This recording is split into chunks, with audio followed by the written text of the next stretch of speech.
Today marks an important step forward in uniting our country as Saskatchewan jumps on board with Alberta and Ontario to pursue our shared goals of economic growth, opportunity, and prosperity. Today, we're signing a memorandum of understanding that makes Saskatchewan an official signatory and partner as we work together on building oil and gas pipelines and expanding trade corridors to global markets.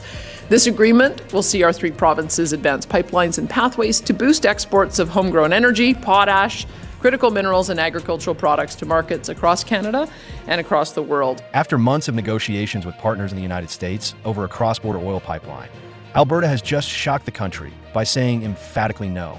The plan was intended to open another export route for Alberta's oil sands, generate significant revenue for the province, and strengthen ties with American refineries. But Ottawa flatly rejected it. Instead of responding with lofty rhetoric, Alberta took a bold action right away. That is upending the political system.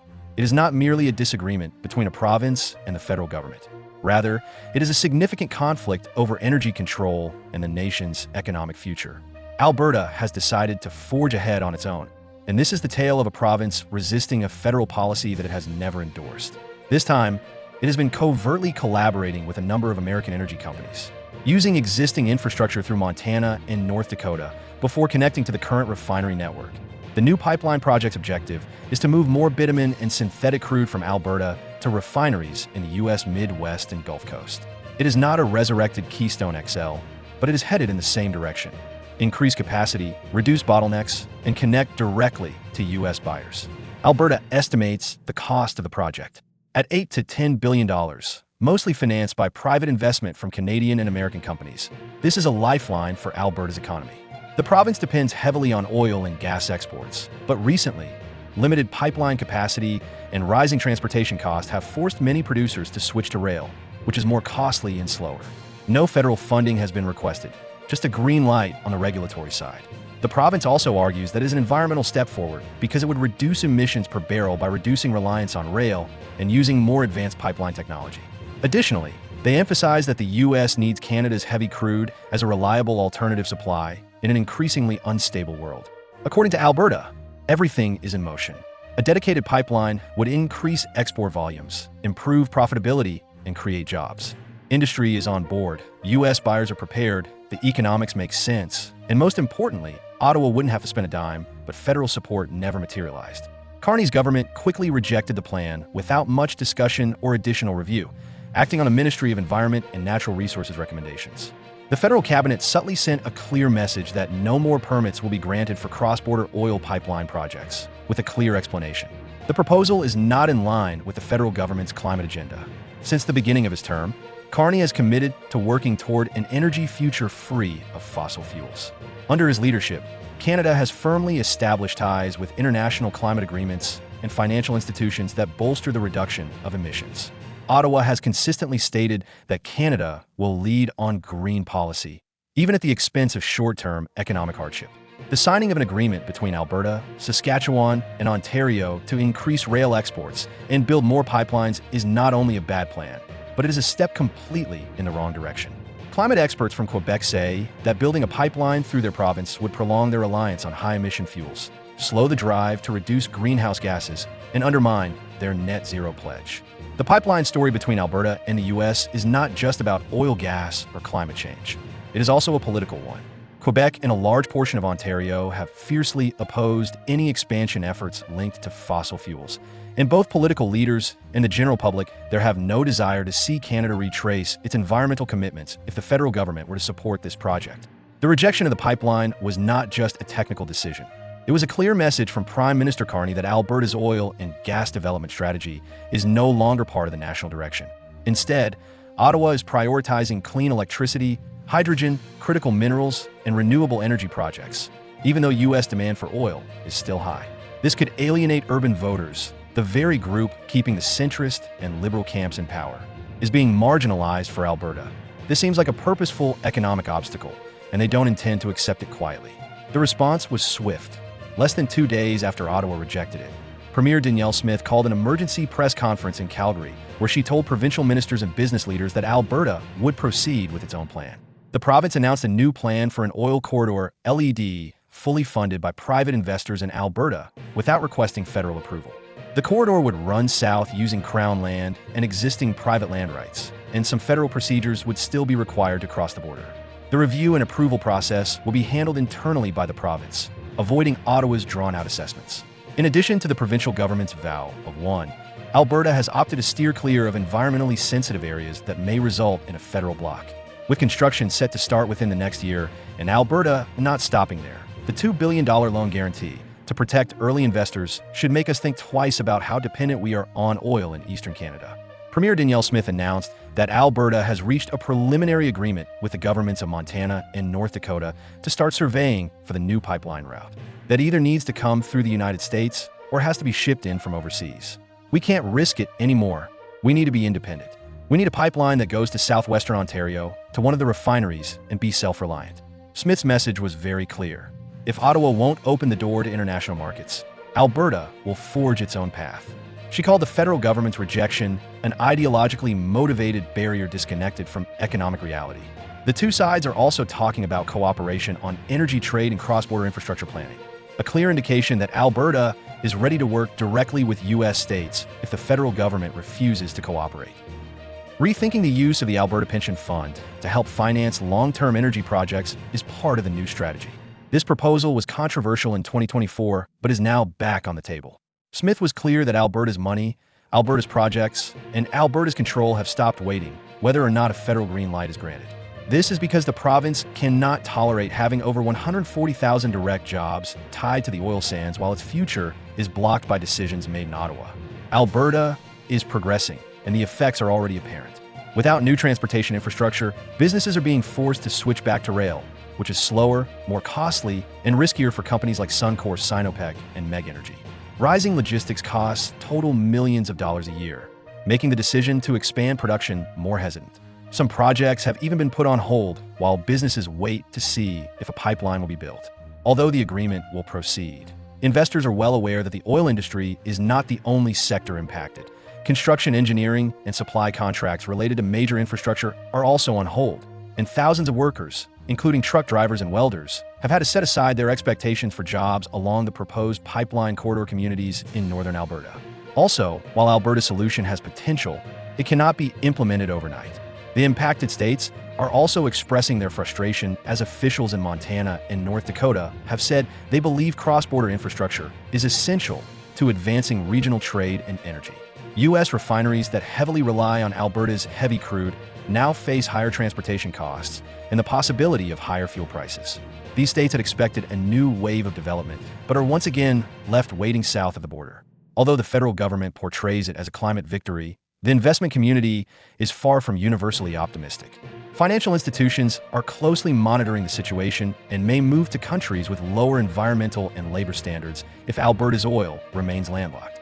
This would undermine Canada's position in the global energy market.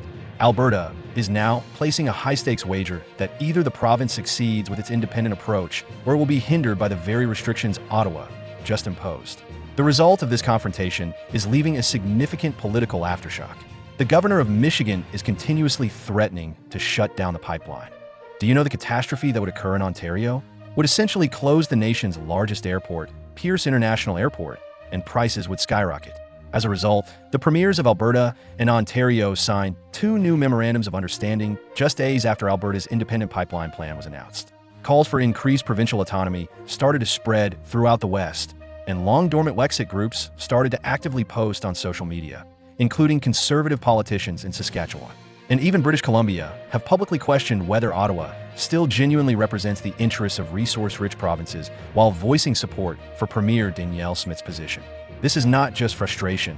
The atmosphere is now one of outright defiance. The reaction in Parliament was not surprising. Conservative MPs vehemently denounced Prime Minister Carney's decision, calling it a direct blow to Alberta driven solely by ideology.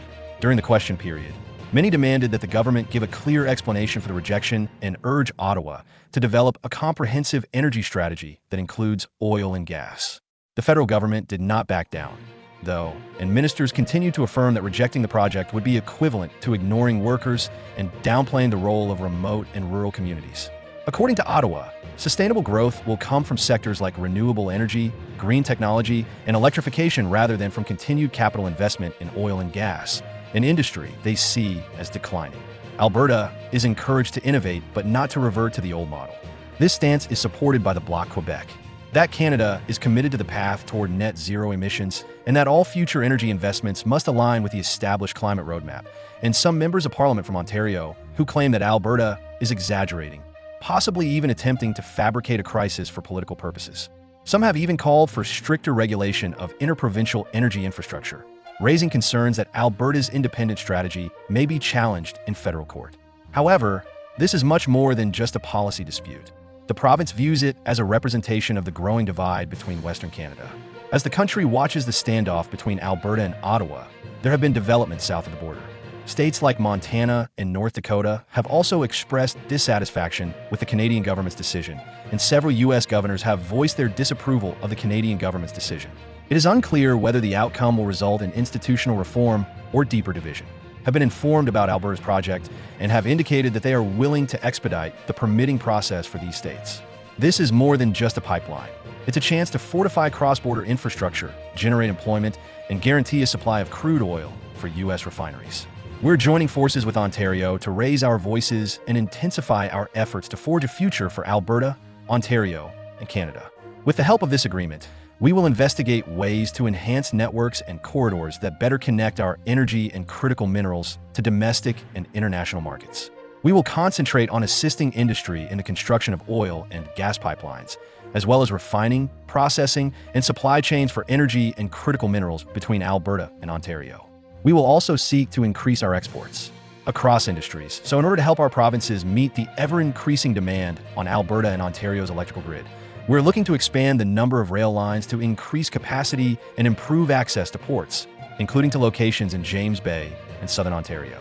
We will also pool our expertise to advance the development of nuclear energy solutions so that American businesses can no longer ignore the fact that refineries in the Midwest and along the Gulf Coast have long relied on heavy crude from Alberta as a primary feedstock, and many had expected the new pipeline to increase capacity.